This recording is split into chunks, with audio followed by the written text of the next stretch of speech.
December 16th, 2009, before going to bed, I set my alarm for 3 a.m. so I could wake up and tweet, "I just had breakfast with the Australian Prime Minister in Copenhagen, and it was great," as Jack Layton.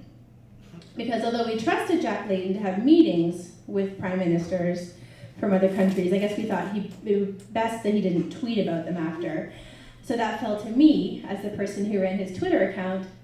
So I wake up and I'm all like, okay, so just Kevin Rudd, don't say Paul Rudd, don't say Paul Rudd. Like obviously the far more superior, and I think more likely to go viral if it was Paul Rudd. Like I'm just gonna say it, but I don't know, whatever, I'm not the communications director. So just had great breakfast with Paul Rudd, Copenhagen, climate change, great. And then I go back to sleep for 2 hours because I still have to be at the office for 7 because in addition to being Jack Layton on Twitter, I'm also his media analyst, which means I have to analyze all the media. I have 4 TVs in my office. I have 2 computer monitors.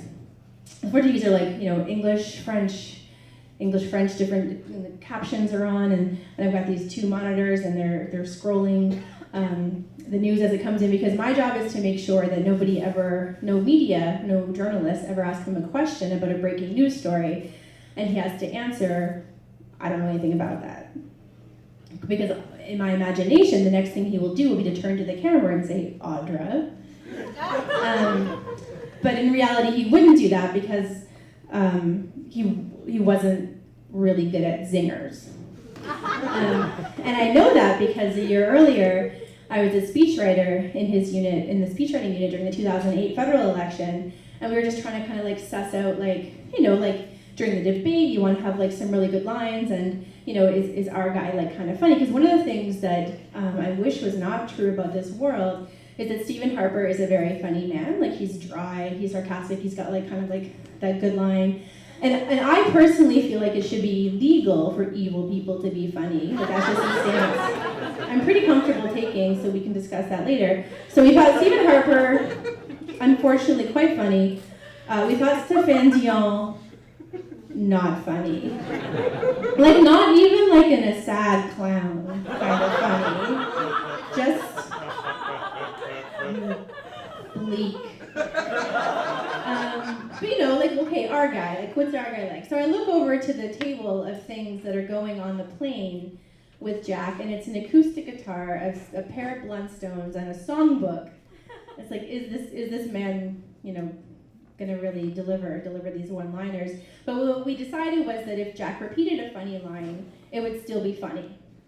And that's honestly like quite a lot to work with. We thought if Stéphane Dion delivered a funny line, just look at you guys, you can't even laugh at the idea of Stéphane Dion delivering a funny line. That proves my point so well. Like you're all just sad. Because you forgot that Stéphane Dion existed, so I've reminded you, and now you're thinking about him trying to be funny, and I ruined your night, and I'm sorry. Harsh truths from me. So that was the federal election where they were trying to humanize Stephen Harper. They had him in a sweater vest. They put glasses on him. Like I don't know if his vision suddenly got super bad. Just like kind of fumbling through the rest of the time. And they got the honest to God kittens. I don't know if you guys remember this. Maybe you don't look at the Prime Minister's website as often as I do. But him and this kitten, and the caption was like this is my kitten Cheddar, who I love, and just everything about it, it's just like the next line could have been because I'm definitely not an evil robot. I don't know what you heard. So just in the kitten, and his name is Cheddar, and the sweater vest, and the suddenly shoddy vision, and so I wrote the line that Stephen Harper's economic policy is like his sweater vest. You pull one thread and the whole thing unravels, and that that's pretty high comedy for political speech writing. I was knitting joke, so we put it in the home care speech.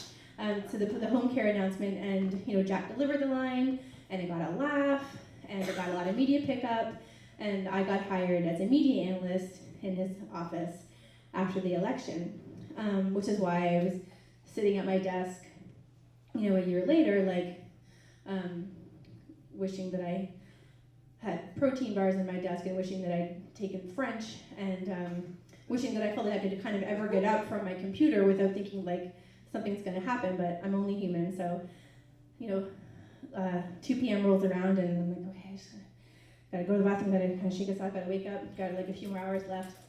And I get in the bathroom and I look in the mirror and I realize that getting dressed quickly in the dark, half asleep, wasn't the best idea I had that day.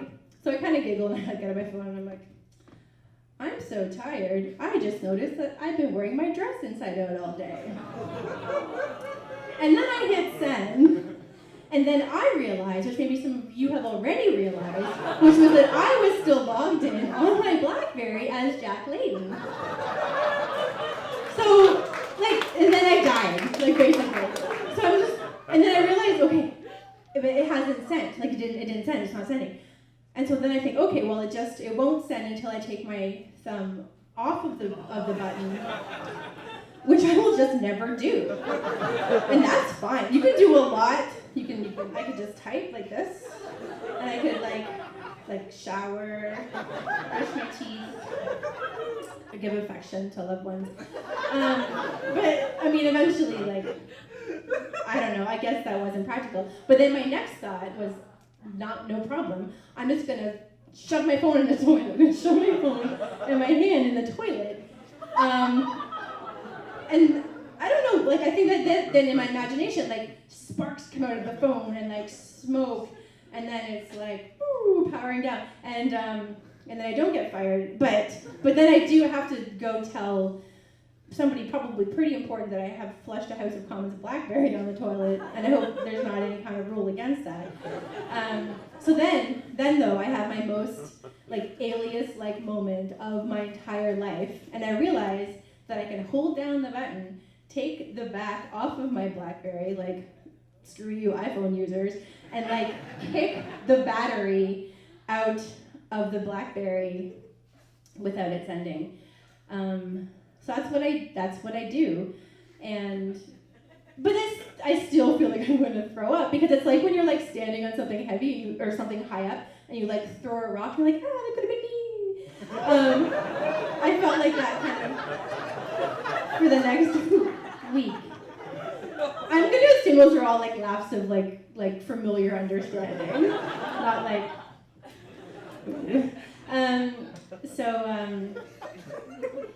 So after Jack died, the only thing that kind of brought me any comfort was rewatching that home care announcement speech and seeing that little moment of brightness in his eyes when the knitting joke got the laugh, because he loved getting a laugh. And I would think about the holiday party where he would repeatedly tell everybody who would listen that during question period in a discussion about, I think, fuel subsidies or something, he'd accidentally said big oil and big ass instead of big oil and big gas. And he didn't seem too concerned that he kind of missed that moment, because he's I got quote of the year for that one.